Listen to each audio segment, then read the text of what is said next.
Everybody start clapping right now. We got Mama King in the building. How you doing today? I'm doing well. How are you? Oh, I can't complain. Good, good. Usually we conduct these interviews. We have a lot of individuals who aren't so positive, but today we have somebody who's out here really working with children and trying to help them become into something better, trying to see something better, trying to make something of themselves. Before we get started, I want you to just give a brief synopsis of what you do with children. Well, I pretty much work at a juvenile facility. We kind of trying to bring up the kids with a different mindset, help them to make different choices, let them know that being from the hood, you don't have to have a hood mentality just because you're from the hood. You can still be hood, keep it in your pocket, but at the same time, be a better person. Try to be better than what you see and what you've been through. Now, working with juveniles has to be tough. Like, what are some of the challenges that you've had to face? Just working with young youth at going through that sort of thing in their life. But just pretty much like everything else. Like when we were young, they think they grown, they think they know everything, and unfortunately, these generation of children, they have been through a little bit more to me than we did. They when they say they getting it out the mud, they really getting it out the mud. So, I just try to be understanding and listen to them as much as possible. Mama King, we got to put some respect on it because you've been doing this for almost 3 decades now? Yes, sir. Yes, sir. Almost 3 decades. Almost older than I. Older. When I was 20 years old, I got started. Yes, sir. It's been a situation where you've had juveniles in the Dallas County juvenile system that now you've seen their kids yes, sir. Come through the juvenile system. Yes, sir. Yes, sir. Because again, we're about to go through there and what we're doing, and again, what your motive is seeking a solution. We're going to seek a solution for all this. Seek a solution, yes, sir. But with that being said, how does that feel to even see like where you didn't kind of saw someone come through the juvenile system and then see their kid come through it? Right. What does that tell you about America, society, Dallas? What does that tell you? It just tells me that it's a lack of something somewhere. We can't figure out what that something quite is yet, but it's a lack of. And it motivates me because it lets me know I'm gonna have a job, but at the same time, it's unfortunate. It's a little career, but it's unfortunate in that realm. But it just keeps my mind going to the point to where it's still work need to be done. It lets me know it's work need to be done, and if I have to do it, I have to do it. But like I said, it's like it's kind of disappointing. But you do the best you can. You can't save every child. You can't save all of them. But it's just it is what it is. You see it and you deal with it and you try to like you said again, find a solution. That's it. All right. So before we can even find a solution, we have to diagnose the problem. Correct. So let's go through there, man, because I want to see your thoughts on what you feel the problem is, and we're gonna probably stick with our community because technically our community is kind of what be going through what you see every day. But this flows all across to all races. But what do you feel is the problem from your 25 to 30 years of service in the Dallas County juvenile system that you see? Would you blame it on possibly single parent households, possibly maybe the drug issues in the family homes? Where do you see the problems lie? Well, it's funny you asked that question because from my vision, I don't think it's one problem. It's not a single problem. You have some single mothers that are great parents. You have the parents with 2 parent homes. They have great homes. They doing the best they can. They teaching, they leading the kids. But you have these outside influences also. Most of the kids that I've seen, they don't want to be from good areas, what we call good areas. They don't want to be from DeSoto and Glen Heights. They want to be from the hood. They want to feel like they part of the hood. So now we met you through Charleston White, yes, sir. As far as our first introduction. Yes, sir. And that was one of Charleston White's MOs, where he actually was a middle class. He was in a middle class family. They lived in the suburbs. He was good, but he was idolizing the hood. Right. He wanted to go to his cousin's house because that's where all the shit went down. That's where everything went down. And so he wanted that life, even though he wasn't part of that life. Right. Do you feel like, what do you blame that on? Do you blame that on music, television, movies, or just like you said, just outside influences that you see in front of you? I just say outside influences because it's nothing like going over to Annie's house where my cousin's selling weed, my big cousin braiding hair. I can get something to eat. I can get it. It's live. It's motion. It's not quiet. And I got the good AC running and food fully. It's a hustle. It's part of the. I hope I'm quoting this right. The movie where Elliot played Jesus, and he said, "In too deep." Yeah. In too deep. I can't remember the quote, but that quote right there, and I was like, God damn, that's it. That's the one where. Why would the dope man want to go to the hood and pay $8 when he can buy whatever he needed to? Everybody want to be part of the hood. Everybody want to be part of the hood. So that's what it looks like for me. Most people that have it, they think that the kids that are struggling, they want to be like that. They don't understand that the kids that are struggling want to be like them. So I'm not sure of the mindset. But the one thing that I can tell most of the majority of the rappers is the kids trust them. They trust y'all. Whoever y'all, the rappers, they trust what y'all saying. They trust what they see in you guys because they trying to be like you. They try to mimic what you're doing. And so that's what I can see from that point of view. So you know that firsthand, that kids say they want to be like rappers. Yes, sir, for sure. So with that being said, I could kind of blame myself because imagine yourself. I think you asked me earlier how I got started. It was a Black History Month, and we didn't do anything for the African American kids. Cinco de Mayo came, we had the, burritos and all that for the kids, and I was like, damn, we ain't doing nothing for the black kids. So I asked my superintendent at the time, would it be okay every Friday if I bought some black men from the community? Because I wanted them to see people look like them, just regular people and people that they were going to eventually go back to. So I went and got the grocery store owner. I went and got a guy, Sco and Go, if y'all know him. He's from Oak Cliff. Shout out shout out to Chris. Okay. He's a neighbor of mine. I said, man, you mind talking to the kids? And I just did this footwork, just seeing the need. Because he said he had a studio, they always want to rap. They beat the chair, boom, boom, that's they beat, boom, boom. And I was like, don't nobody want to hear that shit, but go ahead, they know me. You ain't never heard nobody go hard on beating like this? I have. I actually have, and I was just like, in my head, I'm having I'm a rough day. I'm like, I'm ready to go home, and I don't want to hear this shit. But go ahead and do it for me, baby, do it for me. And they would beat, and they were like, miss, you do it. So we got a month's worth of people together. We got like Fred Ham, and he actually did at the time they were doing the challenges. He did the challenges out to the big time churches, TD Jakes. Nobody showed up, but he did it for us. We used to have the black churches would come in.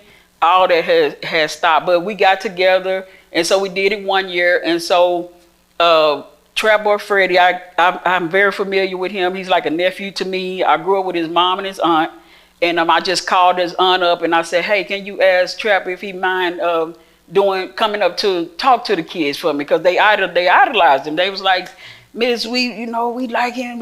So I said, okay. So one Friday he showed up. He came. And can you just imagine being a kid locked up in all your dreams in your life? You wanted to see this major star to you in your eyes because he's from Oak Cliff. He's from where I'm from. And Trap Boy showed up. And that blew me up. That's what blew Miss King up. That's what blew Mama King up in the juvenile system. So I became like a star to the kids. She know Trap Boy. So from one facility to the next, some kind of way, they were getting this information out to each other. Like, the lady Miss King, that's Trap Boy's Annie. That's Trap Boy Annie. And I was like, I know him. But, they was like, him. They trying to check me on my knowledge. Like, his sister, his daughter. I'm like, I know all of them. I know them. He has family. But the kids, they funny. The kids are very funny once you get to talking to them. So that's what happened with that. So the next time we got Sean Cotton together, I got another guy.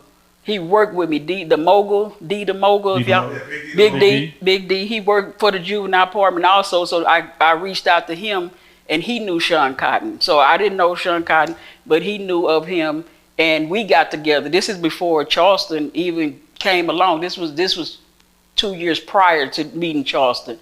And so afterwards, we did that, and they were just like astonished, like, you did all this on your own? Because I'm like, you can only tell me no. You can tell me no, then I'm gonna come back again. I'm gonna give you a drink one day, and I'm gonna chop it up. But if it's 40 kids and you say that's what you for, you want help, you gotta show me. You gotta show me. So that's how that started. Why do you think there's not a lot of consistency when reaching out to different type of people to come and deal with the kids more often when it's like community figures?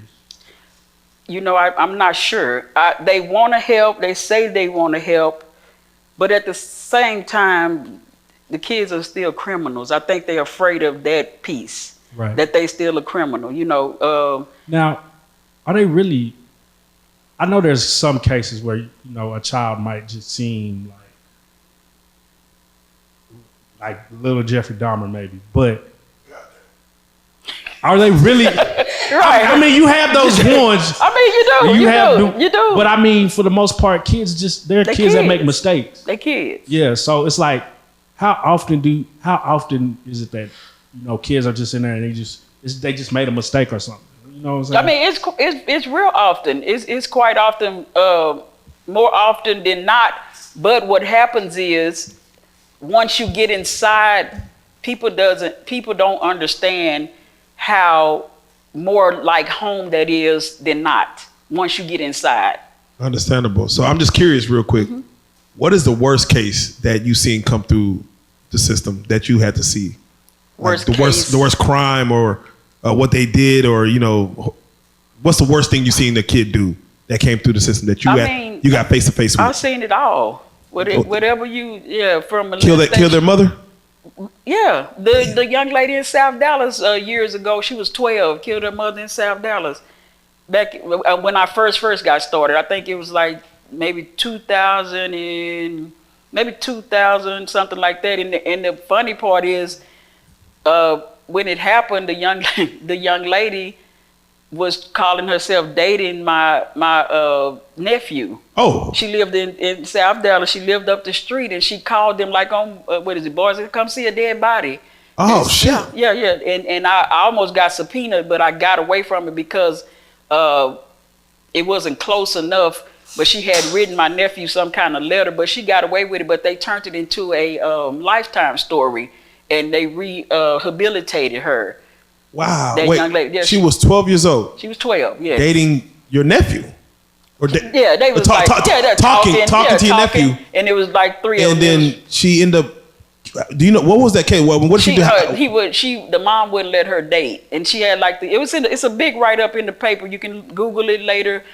South Dallas, and I think her dad was like a transgender or something back in the day. Yeah. It was way back. Yeah, it was back in the day before this came out, but yeah, he something happened, and she went in the backyard and shot her mom and killed her. Mm-hmm.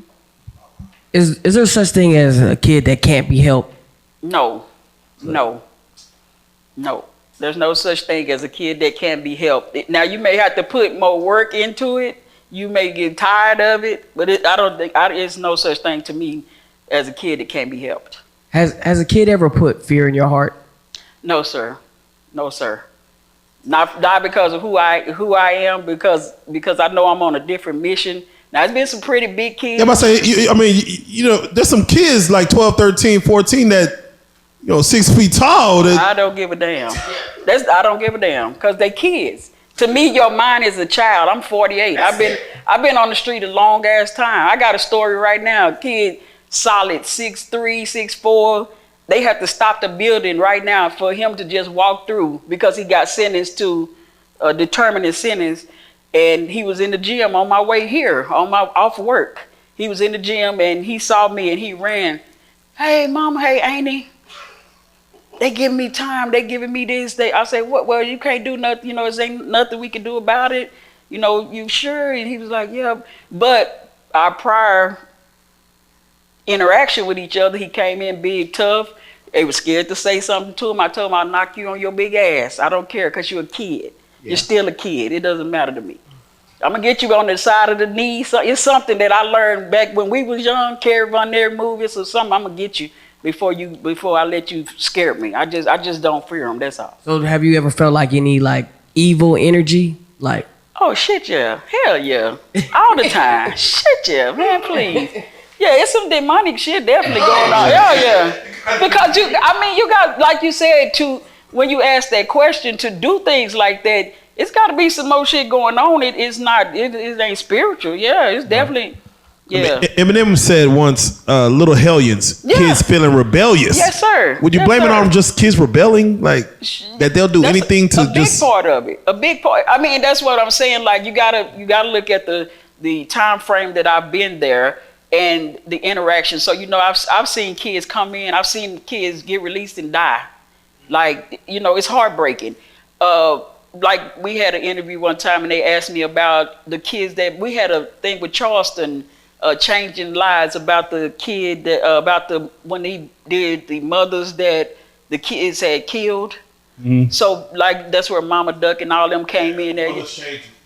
Murder changed me. We did Murder Changed Me, and then even when we did that, I was a part of that. But just on the flip side, showing them that even if they kill somebody, I still gotta love them because that's my job. So even if somebody robbed me, which I had before, I gotta love that kid because that's still my job. I can't go in there angry with him and then be him. That make me a bad person. So I still gotta love these kids regardless of what I've seen, what they've done, or whatever. I still gotta deal with it. Every day ain't a good day. Trust me. There's some days I have to go in there with the whole armor of God, but that's what I do. I put that armor on and I tell them, this is my day. This is not yours. You can't take that from me because you didn't give it to me. So, yeah, that's how I deal with it. Now, I know that, in the line of work that you are, that because sometimes you might be at work even when you're not at work. Correct. Like, so have you ever had to deal with a child, like to talk to a child, even though they was in the facility, not out, you see them somewhere wilding, and what is that like?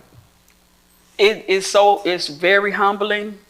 Because when those kids see me in the free, as they call it, they respect me to the highest. And I love that and I appreciate it because inside they know that that feeling was there for them. I've even had them tell me, man, I wish you was my mama. I tell them I have rules and you got to follow rules, but they respect me to the fullest. Right now, I can walk out of here right now and walk over to the bus station, the DART station. Yeah. Miss King, Mama King, because they just want you to see them in a light that they not the problem that you think they are. They not the trouble that you think they are when they outside. But then when you see them, I got this and I be wearing this, that's inside. But when they get out here, it's a struggle. It's not, they don't have it. You ever have one of them try to like hit on you? Sure, for sure. Come on now. Come on now. Shooting they shot it. Look at Mama King. Y'all see these hips spread across this couch? Y'all see these hips spread across this couch? Yeah. Do you ever commend one of them for coming like, that was cute. Now you kind of got me. I had to get a couple of them. I had one got all the way out of line. We in line with all the boys, and he just couldn't take it. You could tell too. It was on his face like, damn, look at that fat ass. He was like, I'm like, damn, man,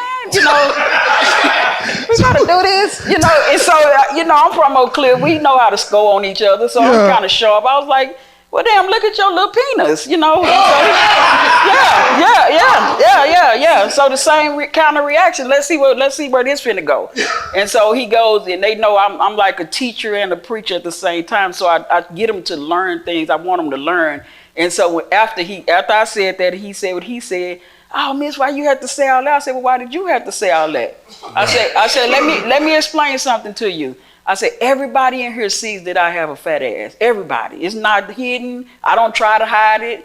I say it's there. I said, but I'm not a hoe. I'm not somebody on the street. I'm somebody's mama. I'm somebody's parent. I said, you have a mother. You wouldn't want anybody talking to your mother like that, would you? Correct. That's for one. I said, second of all, I appreciate you for liking women. I appreciate it. I'm glad you in here analyzing. I'm glad you're observant. I appreciate that. I said, but the main thing you need to know is everything that come in your head doesn't need to come out your mouth. I said, you can see some things and not have to say a word.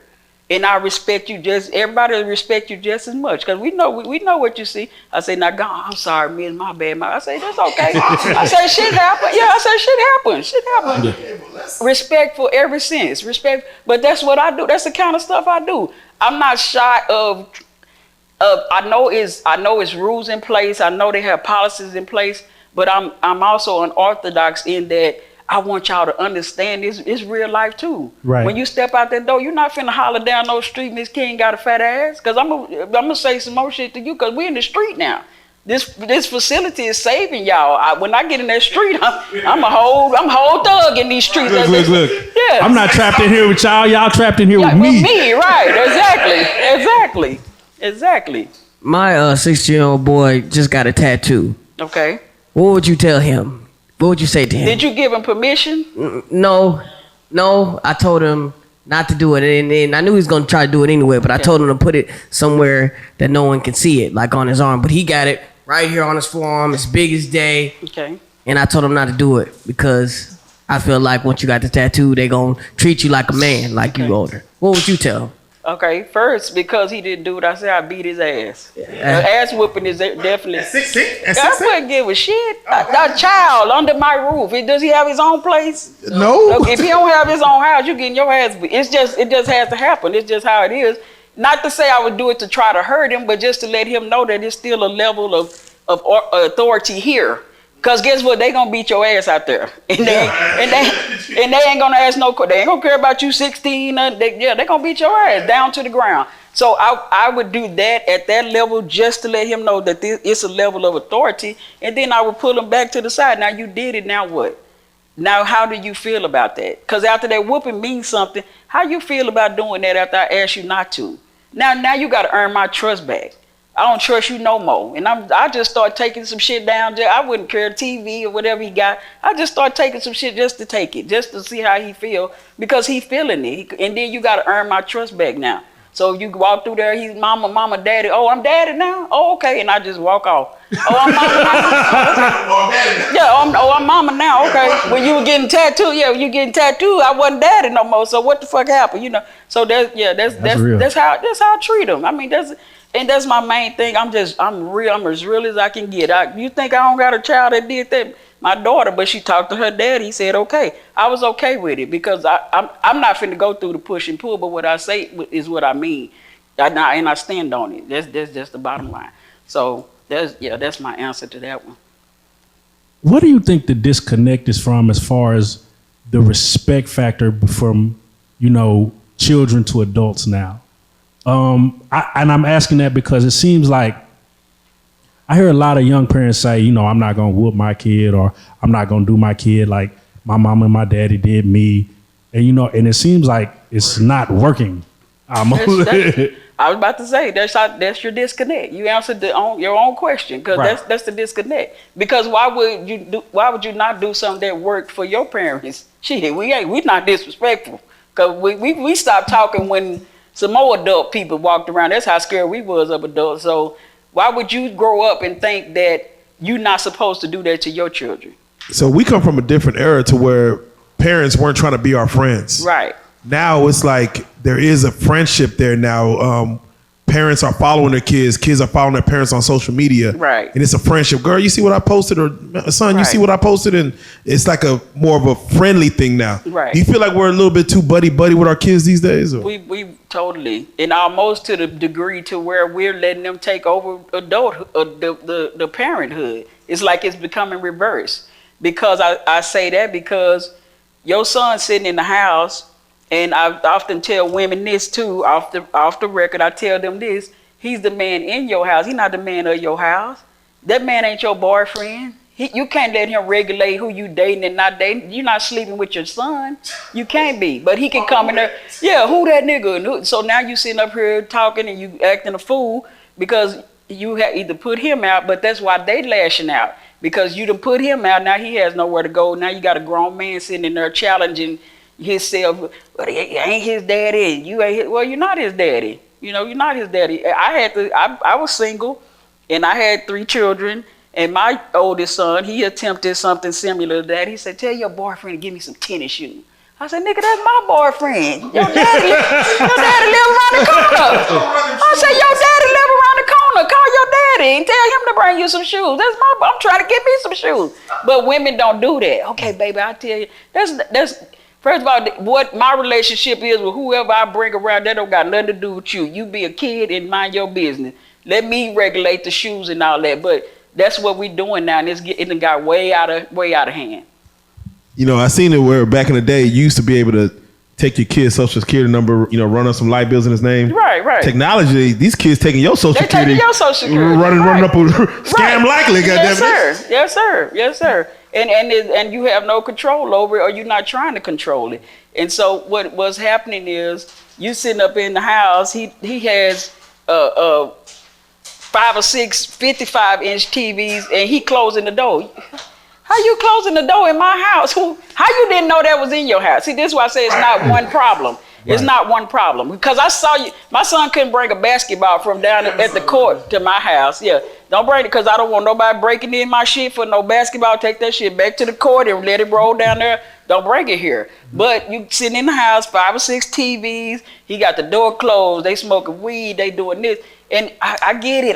It's safety. I want them to smoke at the house because, you know, it's bad out there. Well, it's bad in here, man. Shit bad in here too. Yeah. I was just gonna ask, when you see parents come, I know you'd be like, have you ever had to pull a parent to the side or have a conversation with a parent about, you know, their conduct or just how they're choosing to carry themselves in front of their kid? Yes, sir. Yeah, I definitely have. I was on the phone with one of my kids. He was a special need kid during COVID. He had to do the FaceTime thing. So they diagnosed him with ADHD maybe or something like that. So it's definitely a special need moment, whatever it was. However special need he was, he called the mom. The mom answered the phone. What's up, my nigga? He looked over at me. Mama, you can't talk like that. This special need kid looked at me and looked at his, he said, Mama, you can't talk. Looked at me again. I said, that's your mama. What you want me to do? Shit, I don't know. I said, man, just talk. I was like, but if that's what he's speaking to on the phone, what is he about to go back home to? Right. Unfortunately, that kid he got shot. He got killed. Bless his heart. Rest in peace, little guy. But it's just so unfortunate. It's unfortunate. So, like, back to the question when you say, what have I seen? What haven't I seen at this point with that situation? I mean, I've seen it all. Missing school to killing to molestation in the families to, I done seen it all. I done heard it all. When you have to talk to these parents, do you feel like you have to talk to the fathers more or the mothers more? Well, the fathers more, not coming more. The mothers. Where the fathers at? I ain't seen the father. Yeah, it's rare. It's very rare. Wow. It's very rare. But when they do come, they're more timid, maybe like because they've been in the situation. But you know, I don't really know the backstory on them. But they more or less kind of laid back because they don't want to say a lot because they kind of maybe seem like they know how the kid feel or something, you know. But mama and them, they wide open, you know. They coming with the tights on and with the. I'm like, ma'am, you can't come in here with that. Well, Mr. Such and Such let me come last week. Well, I'm not Mr. Such and Such, ma'am. You got to go put on you some pants, please, because I'm not gonna let you visit if you don't come. And even with that, I tell the kids, you know, your parents that had you, they birthed you, they have to come to a facility for 15 to 30 minutes, sign in to see their own child for 15 to 20 minutes. That's just heartbreaking. And y'all don't realize the pain that you inflict on some of the parents, you know. So yeah, that's pretty much it on that. I'm just curious your thoughts. A single parent household where just a mother is raising a son. Let me know your thoughts on that. And also, did you grow up in a single parent household? Which one you want me to answer first? Either one. First. The first. You grew up. How you grew up? Okay. I grew up in a single parent home because my father passed away when I was 10. So it was me and my mom, and then I have an older sister that came from out of town later on. So I give kudos to single parents. I give kudos to single parents from both spectrums. The single parent with the son, she has to she has to be real firm, real stern. She has to be real stern, and she has to make it to where the kid has a good understanding about what his goals and what his future needs to be.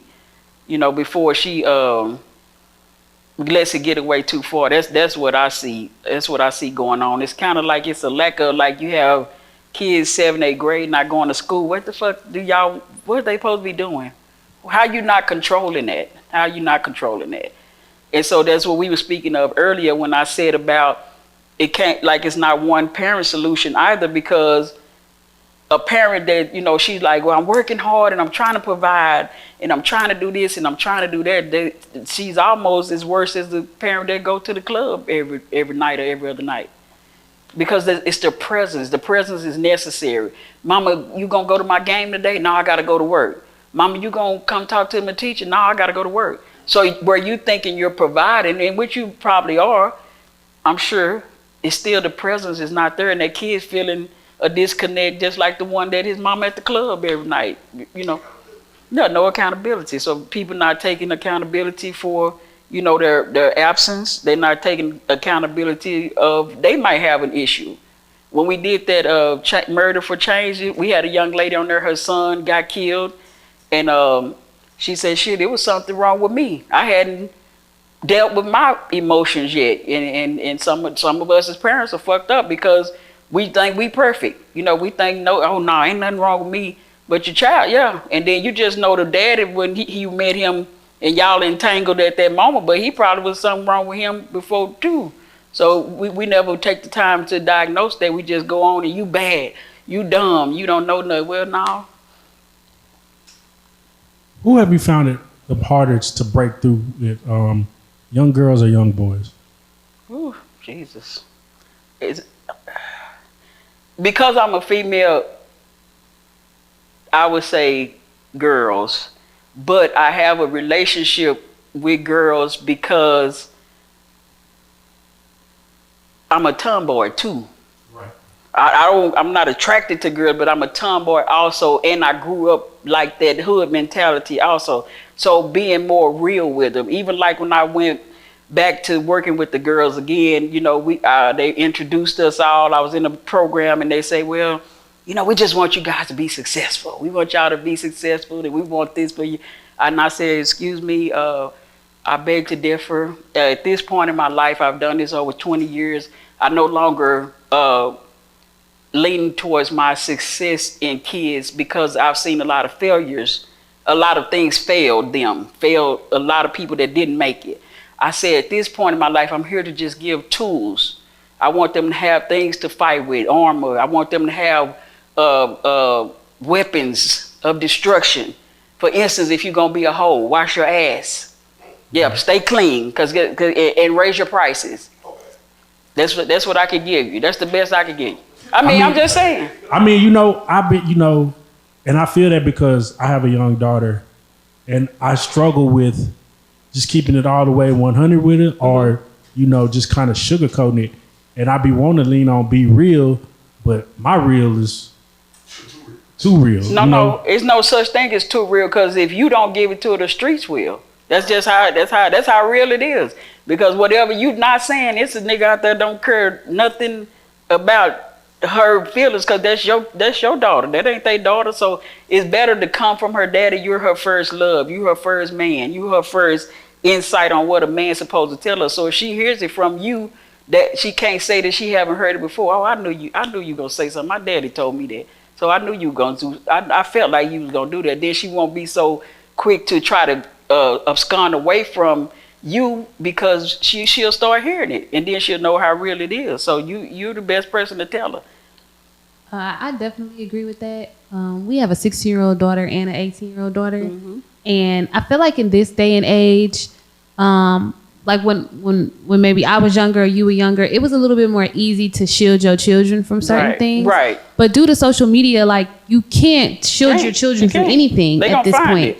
And so, especially with our oldest, our 18-year-old, she's going off to college in a month. I'm very raw and very real. And I give her a disclaimer. I'm like, this may sound harsh to you, or this may sound, a little overwhelming to you. Right. But our job as parents is to give you the tools and the knowledge to go out into this real world and be successful and be able to live a very comfortable life. Correct. And so I definitely think that it's important to have both parents in the household if you can.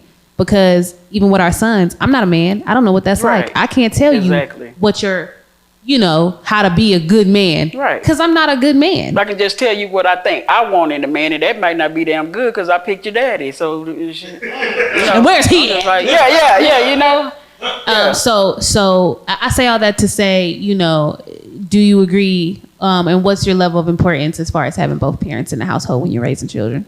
I have a relationship where I co-parent very well. I've even been commended on how I co-parent because once we were finished, we finished. I don't go back and forth with. We're here to make a decision on these children, and that's it. So as far as the level of parenting, I don't believe in staying in a relationship in a house for kids, because the kids is going to affect them. The kids going to know I think you a stupid, dirty bastard, because I know eventually it's going to come out in me like sweat. It's going to come out, of my pores. And I would rather be separated and co-parent well with them, understanding that this just didn't work out. We were just better friends. That way they can understand that my relationship over here has nothing to do with your daddy. His relationship he receives with his friends had nothing to do with me, and none of it has anything to do with you kids together. That's the way my kids were raised. So the daddy was very present financially. He was there physically, mentally. We just co-parent really well. So he remarried recently, a year or so ago, and his wife came to me and said, Keisha, I never been in a relationship where I got along with the baby mama or the ex-wife or whatever. I said, baby, this is for the kids. I don't want him. I'm glad. I want y'all to be happy. Don't hurt my kids. If you need to get to a situation where it's rough on you or rough on him, don't hurt my kids. Send them home. I don't want nobody to hurt my kids.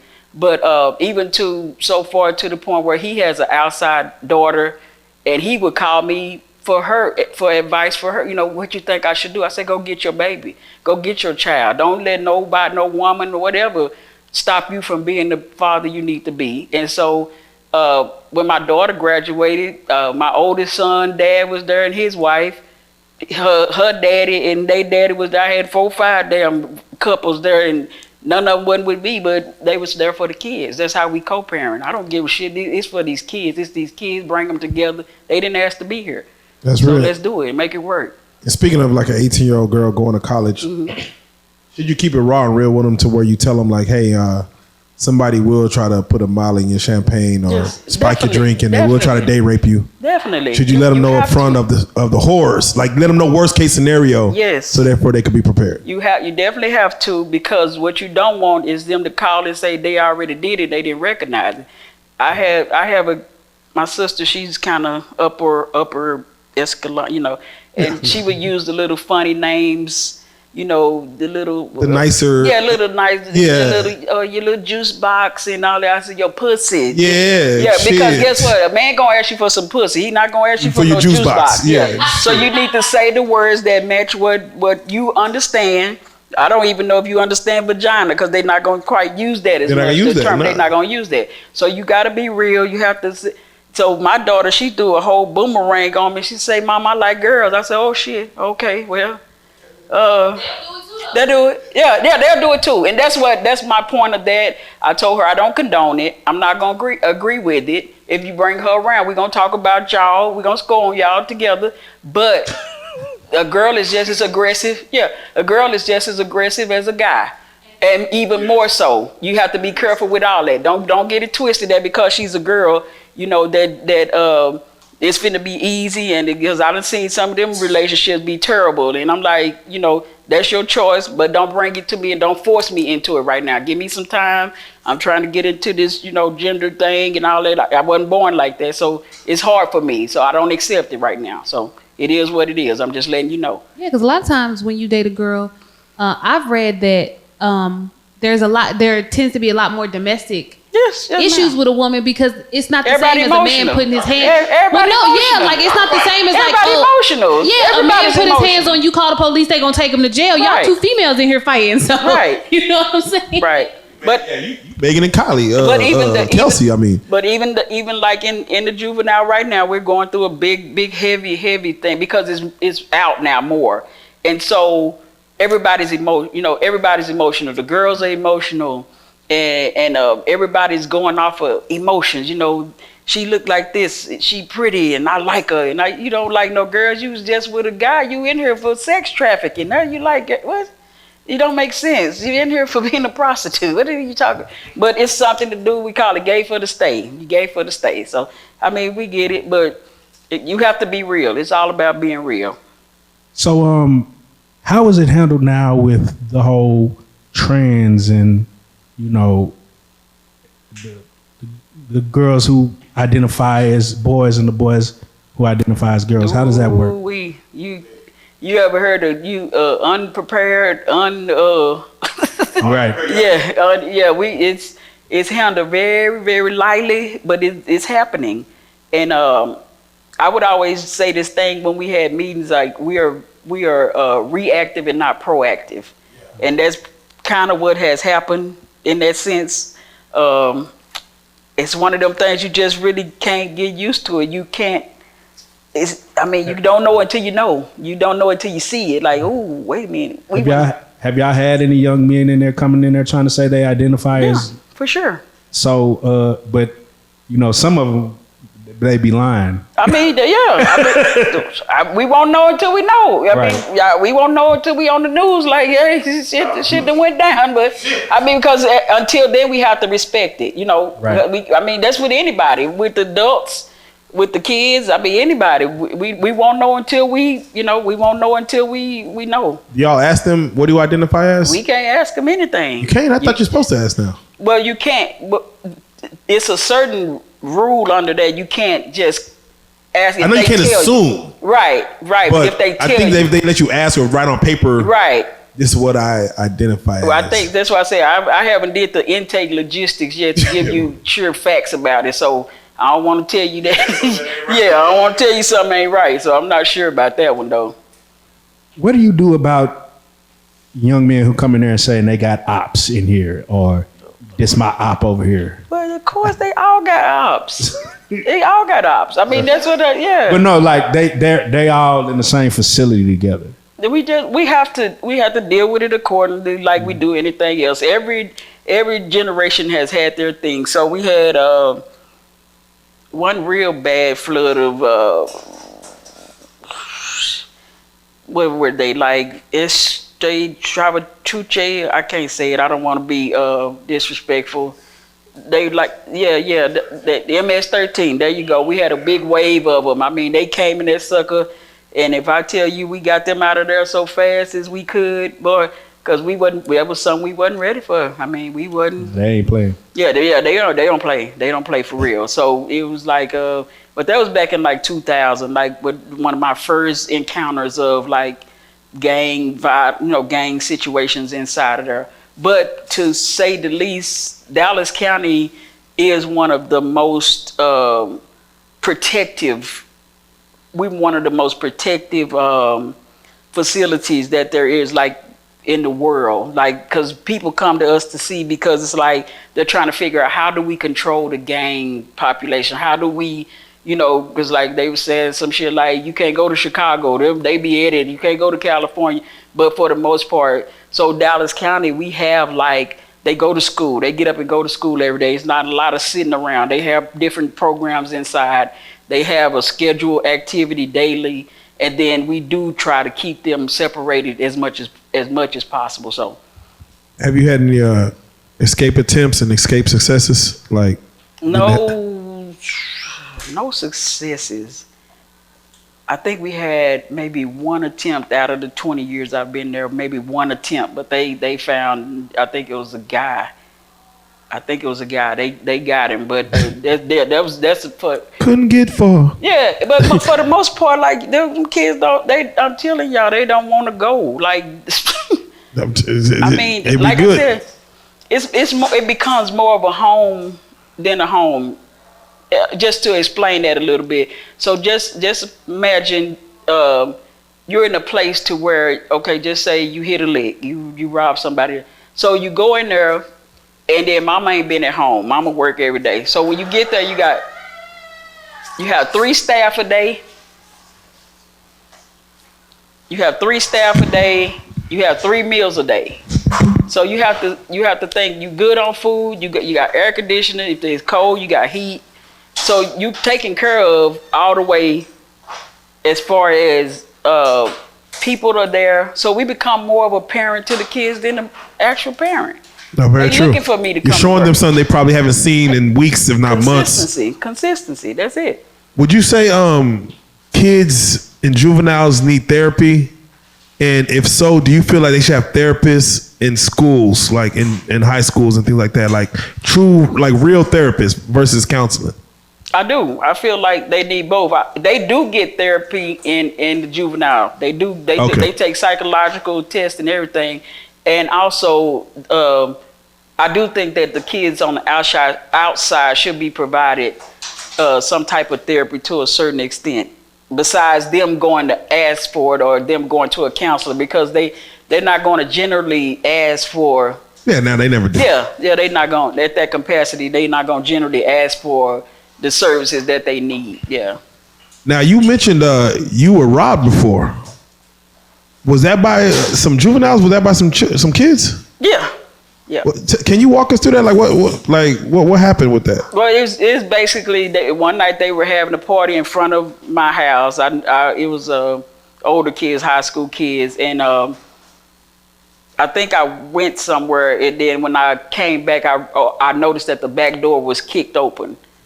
And in this particular area, it was like a new subdivision at the time, and they kicked the back door open, and I knew it was kids because I was like, I had checkbook on the I had money. They checked with that checkbook. Yeah, and then the only reason how I kind of knew what was going on, because I went to the cabinet and like all my ravioli. Yeah, some food. All my food was missing. I'm like, where the fuck is my food at? And then I went in my son's room, and like his little PlayStation was gone, and all his tennis shoes and all that. I was like, oh, there's some kids did this shit. Oh, yeah, some kids did this shit. So that's how I recognized it. And then I was like, I told my son, like on some, hood mama shit. I was like, you know what, if you go to school and see anybody, just call me. You see anybody with shit on, just call me. Don't try to approach them yourself. Just call me, and I'm up there. I'm on it. And so at that particular time, being there has being at the juvenile has his perk. So I looked them up, in the damn lazy ass police department left, like they returned some merchandise, and they left the tag of the person that stole it. Yeah. They left their names on there. It was 2 of them. And that's how I realized it was a juvenile. Yeah. And so when I did realize it, the guys was like, you want me to beat their ass, Miss King? I was like, please don't beat nobody's ass, please. And that's another thing I encounter, because they care about me so much. Like, these kids are willing to do some they look at you like, you. Yeah. Damn. Like, so it's like, I don't want you to do anything to harm yourself for me. Just but I appreciate it though. Keep that. You never know when I, might change my mind, but shit. Nah, for real. It can get rough out here sometime, but yeah. So I have to ask you, for the young juvenile that feels like they have to carry a pistol to protect themselves. I know Fort Worth was having a high crime spree with gun violence in 2020, 2021, and 2022. And of course, they were calling that like the new Chirac, as far as just the amount of violence that kids were, shooting at each other. Right. What do you say to that, as far as a young man who feels like he needs to protect himself with a firearm, that, they're not fighting no more. They're not getting out there with their hands. They're actually just shooting at each other. And it's a lot to do with social media. But what do you say to a young man who feels like he needs to protect himself with a firearm at all times? Aim at the right person. Don't kill the wrong person. I mean, because if he feel like he need to, The real part of life, the reality. That's why I told you, it ain't no one problem, it ain't one solution, because that's his reality in his mind. That's his. I feel like I need to carry a gun. You feel like you need to carry one. So whatever he's doing to make him feel like that, I hate that part. But it's not just he need to carry a gun. It's something making him. So that's the part of the problem right there. What's making him feel? Why does he feel so unprotected by somebody that he has to carry a gun? Something going on. Is anybody trying to figure it out? Anybody trying to find out what's happening? We've had this discussion that the violence is high because there's no access to wealth, or no access to money. So people are more concerned. It's cool to have a gun because you ain't got no paper. Like, what are your thoughts? Do you think there's violence because there's the lack of funds like that the children have, or what do you think that might be stemming from? Okay, so the first thing is, where are the guns coming from? That's what and how did they buy them if it's lack of money? Right. Ain't no lack of money. Right now, the economy is the highest it's ever been. And people coming to Texas. They moving from California. They raising our damn property taxes up. The streets, all these taxes getting higher because the economy booming in Texas, especially right now. Unfortunately, social media, what things look like, my perception, COVID, bullshit. It has me going to this right here. So when I go get that job paying $18, $15, I think I'm supposed to sit and talk on this shit all day. Your boss walking by and you shit for. We had a young lady, bless her heart, she was up in the break room, just feet on the thing, she on the investigation, fuck that shit. Like, do you understand? This is your career, lady. This is your career. You know that. Are you aware? But the real unfortunate part is the ones that are getting closer to juveniles. They right there together. So you got your 20-some-year-old with the same mentality about a 17 or 16-year-old. Even at our facility, like I tell those guys, I was kind of like them. I want them to. If you had any kind of position where you were able to understand that you needed a career and you're not like these kids. You're not like these kids. These kids are hungry every day. These kids are struggling. These kids are trying to be somebody that they see on social media. So you're not like them. But you have that issue, and then now you got the staff, the kids scared of a 16-year-old. They scared to tell him what to do because I'd rather be his homeboy than do my job. And then you got a whole another big problem going on. So, have you had a situation where the staff was sleeping with the kids? I'm sure they have. I don't know. You ain't seen nothing about it. Not me. Ain't none came to the meeting board and exactly. I don't know. I mean, I don't know. Not me. That's all I can say. That ain't my thing. Yeah. So I want to circle back real quick and I want to ask you again for rap artists. Okay. How much influence or how much? I don't want to say blame. How much influence did you put on them where? If it is about gun violence or shoot that nigga, pop that these kids are really honing in on and saying, yeah, man, because the rapper told me to do it, I think it's cool to do it. How much of it do you see that influence kids percentage wise, like that the kids are influenced by rap artists and what they say?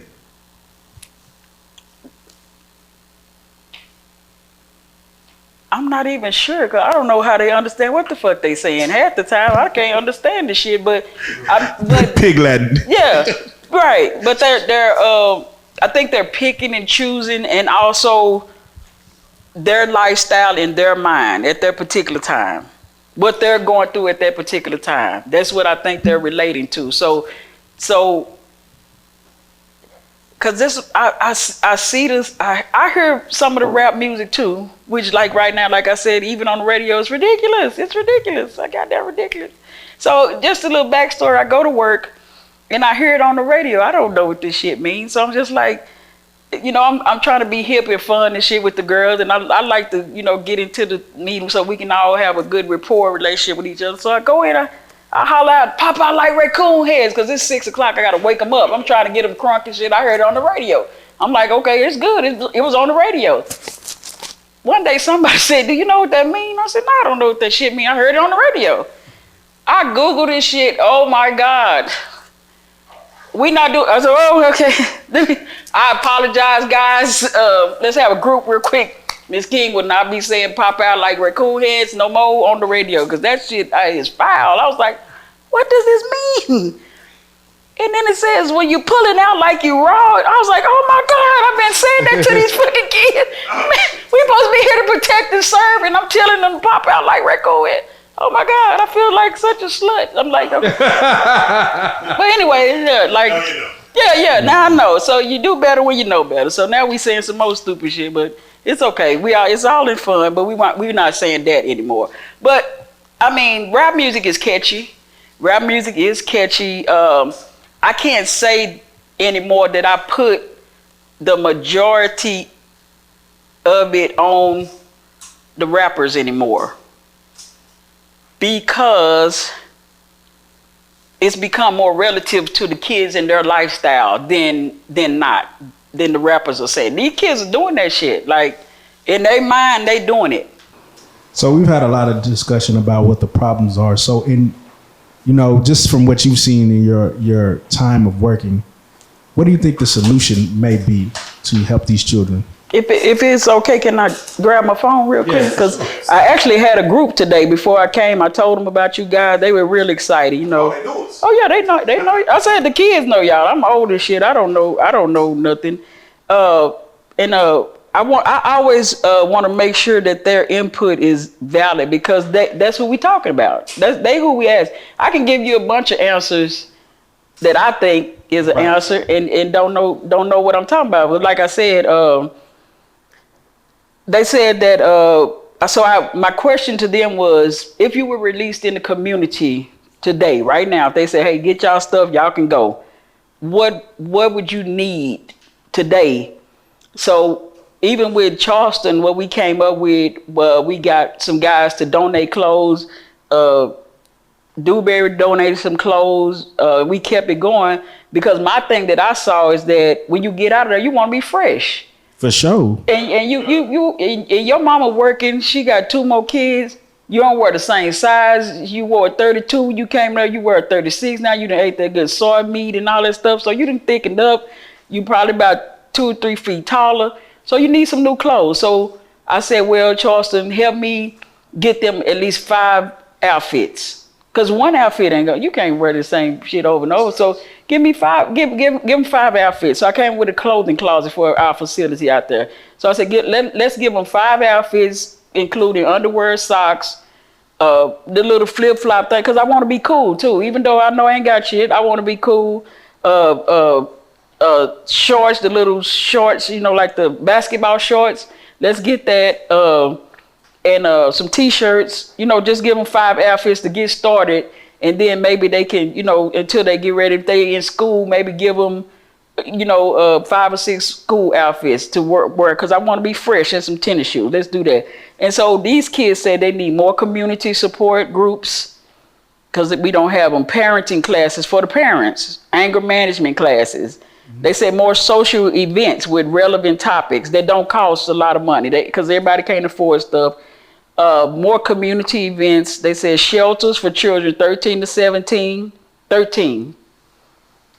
That means some motherfucker 13. So it's some babies. Yeah, it's some babies. It's some babies.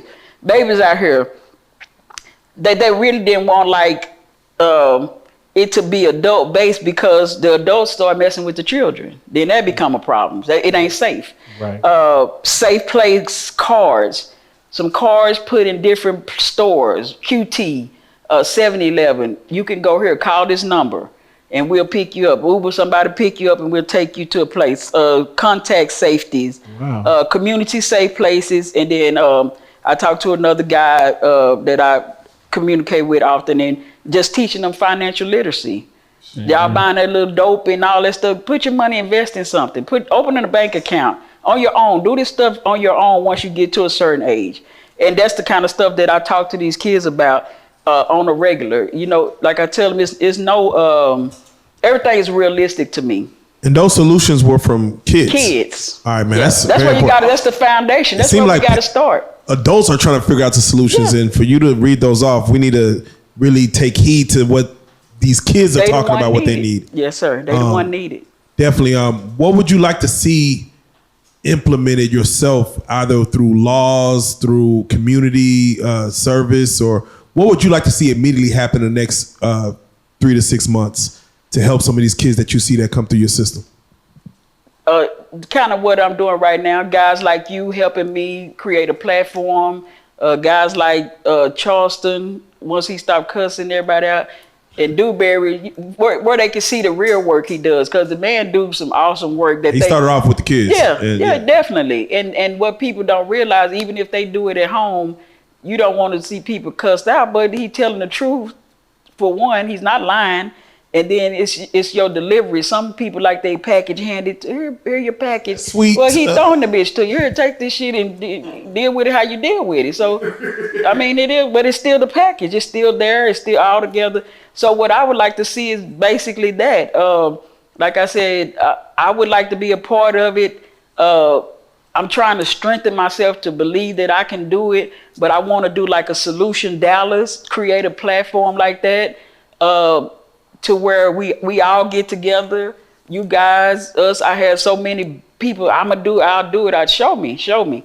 You said it. Show me. So just to come up with solutions like that, what do it take to come up with some cars or safe places for them, or talk to some people and say, hey, you know, let's open this place for them people. Let's do this. Let's do it. Y'all got money. Y'all balling. Y'all throwing money. I heard what's her name, Ice Doll or whatever her name, doing her story. She said she made $13 stripping, and I don't know what they do. I don't know, but I'm just saying it's money. You said something about money earlier. People got money. It's money here, so that's not the concern. But I would like to see that. We had an interview with Mr. Caraway, one of the city councils, Dwayne Caraway. Yeah, what can I do? And I'm here for you. Okay, sir. Yeah. Okay. Like you said, I think you said it best as far as bridging these gaps, right, that be kind of spotted around. Dallas-Fort Worth is big. It is. It takes 25 minutes drive anywhere of importance to get anywhere. So correct. To bridge these gaps, to have, like you said, the network stronger, I think we definitely need to do that. And stop talking and show action. Start doing. Action. Yeah. Start doing. God, right. man. Yeah, man, that's a handful of. I think what we want to do is this conversation is very necessary. Again, we talked a lot about the problems. We stayed a little bit on solutions. I think the next one should be going into the more solutions and kind of, fact checking ourselves and see how much progress we made. So I'm gonna definitely follow back in with you. Okay. Make sure that we are doing the right thing going forward. Like you said, you already connected with a lot of people, from the rappers to the bloggers, and it's just these kids are the future. Yeah, that's it. For those that do want to. Are you on social media heavy? Yes, I am. Yeah. Yeah. Let us know as far as your own social media or any other platforms you want to put out there that you kind of are pushing right now. Okay. I just have Instagram. It's KTexas4875. You can reach me on there. And then Facebook is Keisha Young King, if you want to reach me on there. And that's pretty much it for social media. Hey, real quick, Dewberry just walked in. Hey, Dewberry. Dewberry he's in the building. What's up? Do you want to give him his accolade? Anything he could be doing better? What you want to see him doing? He's putting it down. He just spitting that word too. Dewberry get to talking, saying what he's saying, and them brown eyes get the browning, and he just saying what he's, Them brown eyes. Yeah. You just gotta listen to it like you be in a trance, like. We start putting these reels out to where we're putting small doses of our interviews out, and Dewberry is very big on the message he put out. It kind of goes across the board with a lot of, from adults to kids to women to children. Right. It just goes across the board. And it's definitely something that even we see like, wow, it's powerful. So, with the bigger the voice, that's why we said, we're going to bring Mama King in here, give her a voice. And therefore, you can take this back to your kids. Right. And they're going to be like, now, I see you on the couch. Right. Now I'm listening to you because you something. I'm somebody now. Right. Y'all going to make me somebody. Right. With that being said, again, any shout outs you want to give as far as anybody who, you know? No, sure. I want to give a shout out to Oak Cliff Society, Odell Jordan. We do the Oak Cliff Society. The society removes us from the hood mentality. So it's just a group of people grew up in Oak Cliff. You know, we just try to stay humble. We work together. Good movement. He does the t-shirts, hats, all that. Shout out to Charlie Mo TV. That's one of my team members now, Cousin Jed. And we also have the song Miss Judy. That's my off duty when I get off work. That's my I'm Miss Judy. You're Miss Judy. I'm about to say, Cousin Jed has been coming through here. You know, shout out Cooper Road. Cooper Road. Yes, y'all are family. We family. That's my cousin. Man, that's great. Small world. Shout out Cousin Jed. Yeah. Definitely, man. Definitely. All right. Well, shout out Charlie Mo. Shout out Cousin Jed. And definitely shout out to you guys, Real Life Street Stars. I just found my new fame, my new stardom. I just figured out. So I appreciate you guys for accepting the little people. You know, it took a lot for me to get here. So you know, we don't have too many mamas that come through and sit down on this couch. How does that couch feel? You know, for those that. Well, I heard there was some stuff. That's why I'm kind of sitting propped up like this. I heard some stuff be going down on this couch. Looking for the little stains. Right.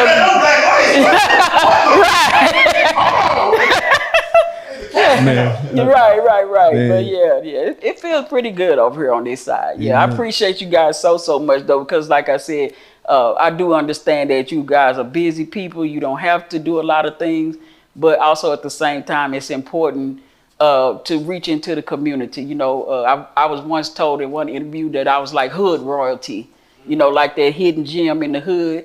And I appreciated that. I appreciated Charleston for recognizing my work. You know, so often all those guys, especially my group, because I don't play that shit at all. Like you gotta care about them kids if you work with me. I don't fucking play with them kids. Them kids are essential, you know, to me, because you never know where life is gonna turn and who you're gonna need, you know. And one of the most proud moments I have is one of them ran out of McDonald's and he was like, Miss King, I'm a supervisor. And he was just so proud, you know. I don't know what the fuck I told him. I don't remember, but he was like, it was because of you. You want a free meal? I was like, no, baby, thank you. You know, don't lose your job. You can keep it. But just to see that, like I said, I can't save all of them, but you know, just to see that and how it made him feel, you know, just seeing him being able to make it, you know, he was like, I made it, miss. And I was like, man, good job. I appreciate, you know, that's good. I'm glad you made it. But that moment for me said, get your ass up and go one more day, you know, go to work one more day. And real quick, and I just wanted your thoughts on this. Speaking of running out, a bunch of kids have been running out of, you know, YSL and Gucci and Louis with a bunch of items. What would you say to those kids that's trying to run out with these products from these stores? And, you know, as you know, there's a lot of viral videos of a lot of kids running out of stores. What would you say to these kids? I would beat their ass. I would beat their ass. Because what the fuck are you it's like a car. That shit devalue once you run out the door. They don't understand the value of what they're doing, and that shit could be like your life.